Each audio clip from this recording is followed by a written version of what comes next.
Do you believe in yourself? Hey, you. Do you believe in yourself? Well, I want to talk about that today because I'm beginning to think belief is more important than we even initially realize. I'm not even sure we fully grasp how important belief is. And I'm not talking about the kind of belief in other things outside of ourselves or in ideas necessarily or in other perspectives or worldviews or any other thought constructions that we have seemingly come up with as human beings. Belief goes way beyond that. Belief is something that is truly essential to being alive and to being human. I'm not even sure we can live a life worth living if we don't first believe in ourselves. But let's not make that out to be just a simple, I want it kind of thing. Give it to me now. Belief doesn't work like that. If I were to ask you or to ask anybody, how much do they believe in themselves? I wonder if they answer that honestly, how much of them would say, oh, absolutely, without question, I do. I don't think many of us believe in ourselves, or should I say, believe in ourselves enough. And I'll be the first one to put myself out there on this very subject because, like many other things that I've already discussed and talked about, this one particularly strikes home because lately, and by lately I mean for the past few years, belief and believing in myself has been one of the more daunting and challenging aspects of living for me the last few years. You see, I know firsthand about what it's like to go from believing in yourself, like you can't miss that kind of belief, the kind of belief in which you feel on fire, like everything you touch turns to gold, you can't miss, like you can make things happen, you're going to find a way through whatever kind of belief. And I know what it's like to go from that to, well, I don't even know where I'm at anymore. I'm completely lost. I'm confused. I don't know how I'll ever be okay again. I don't know how I'm ever going to come through this. I don't know how I'm going to live through. See, belief is one of the more powerful things we have our hands in, I guess. And I think we play a role in it. And I'm not so sure where it all comes from because I feel like when we have it, it's just there. And it's like so magnetizing, so electric. It can make us and help us really do anything.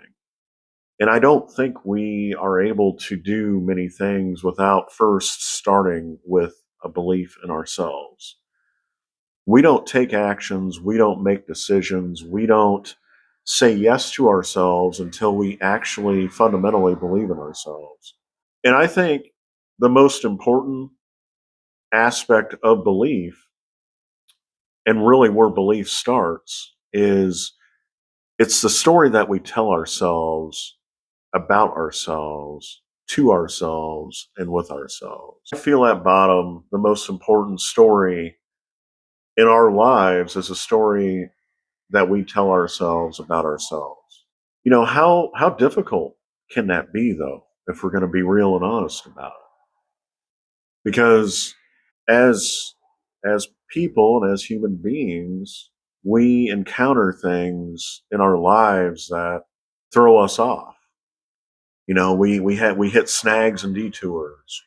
We strike out sometimes. We make mistakes. We get it wrong. We we sometimes cross things that we didn't expect to happen, and yet they happened, and here we are. and we're left to pick up the pieces. We're left to go on, to carry on, to persist. While we hit all those things, we're then challenged.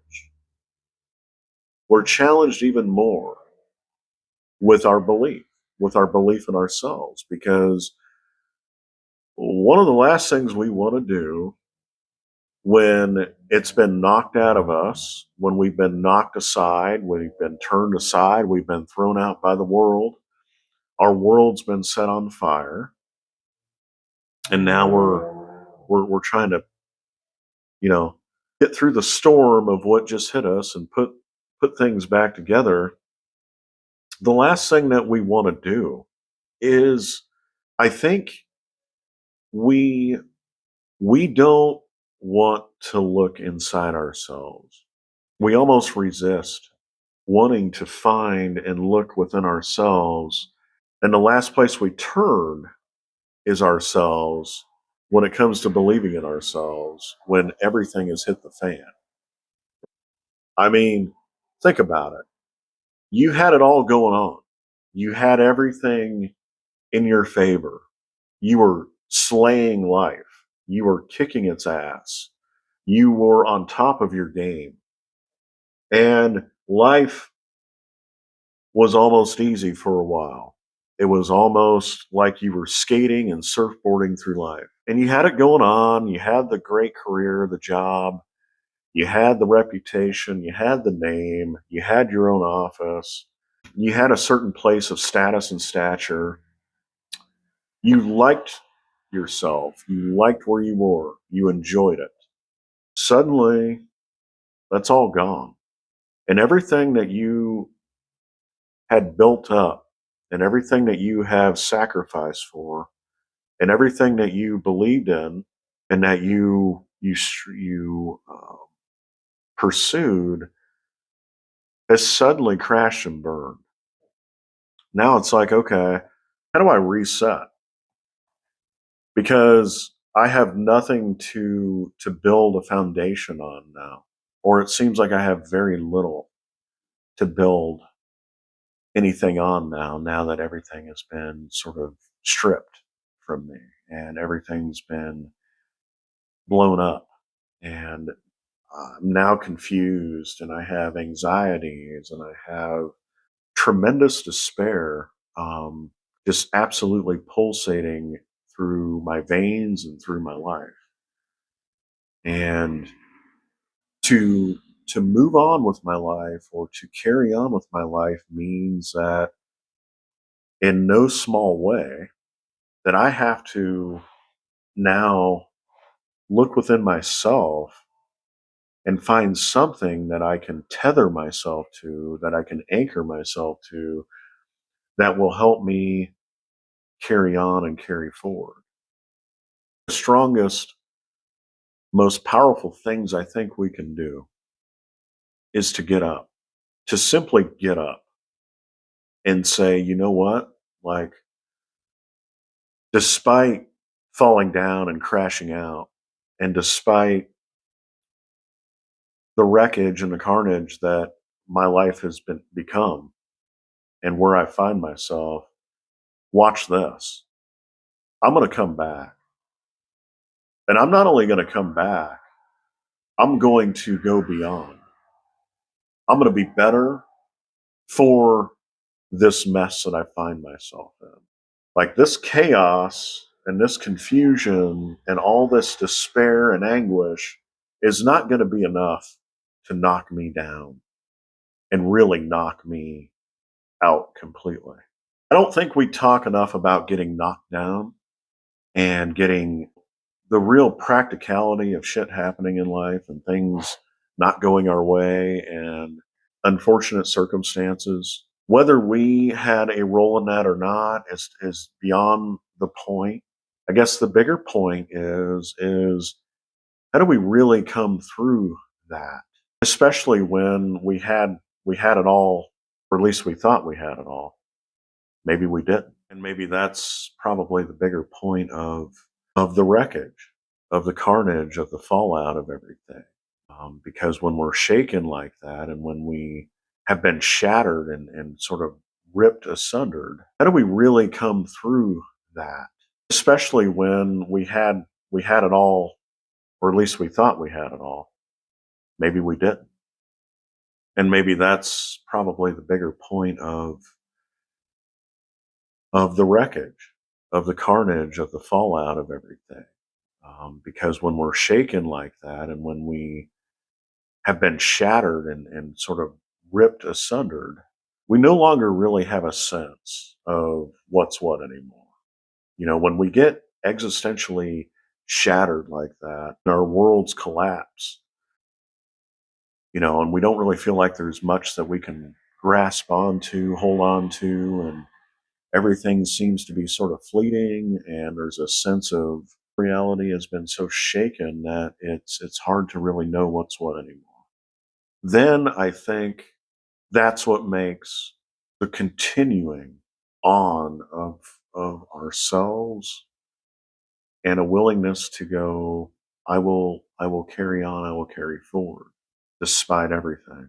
There's a certain rage, there's a certain temperament, there's a certain, I'm going to call it an FU attitude, that I think you have to have when you get knocked down, or when you find yourself down and out.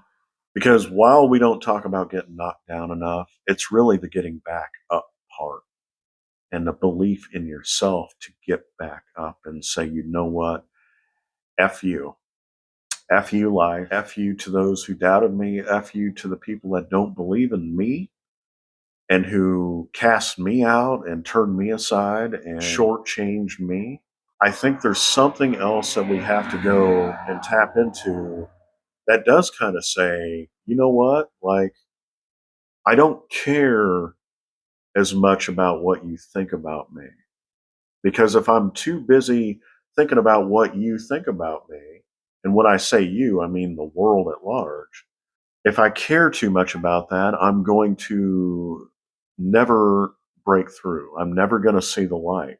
I'm never going to come through this if I totally, absolutely give away my belief in myself and who I really am. If I just allow the world to make up their minds about that and tell me who I am, then I'm never going to really be who I am.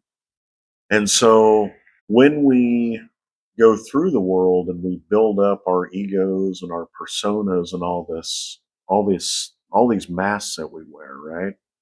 And we put a lot into that. But when your world gets blown up and your mask fall off or get completely eroded and dissolved, you see through all that crap. You see through the dance that you've participated in for so long. I think when you're in a place where you're confronted with yourself and the mask fall off and all the things fall off of you, and you wake up to yourself and you go, I don't want to play the game anymore. I don't want to pretend anymore. Like, I'm not just being this to appease the world or to impress others and to be someone I'm not, or who I'm not. There is a certain amount of FU that comes with that. And the ultimate belief in ourselves is, in a way, the ultimate FU to the world. Now, I'm not saying to completely cast out others. I'm not saying to be a complete jerk and asshole to others. That's not what I'm saying. I'm just saying, as far as it comes to looking to the world necessarily at large to be okay with you before you can then be okay with yourself, I think it actually operates the other way around. There's something within yourself and within myself that we have to make up our minds, despite the rumblings and despite the scuttlebutt and the rumors and the drama of everything. And no matter what the track record might say, we have to make up our minds and go, you know what? F all that. Because while it might be true to some extent, you participated or I participated in my own demise. That doesn't mean it gets to keep you or I from the rise. Yeah, there's demise, there's falling off, there's falling down, there's all the things that come with that. There's a crash out, but it's really more about, okay, how do you rise? And how do you rise and where does that start? Well, it starts with believing in yourself, believing that your story's not done. You're just getting started. There's beauty in that. There is a little bit of beauty in falling down. There is some beauty in striking out, in missing the shot, and all the things that come with downfall. It's not easy to speak about. It's not easy to go through, of course. It's unpleasant. It hurts like hell. And it completely wrecks you in a lot of ways. It reorients you with your own self and with your own life and with others and the whole deal.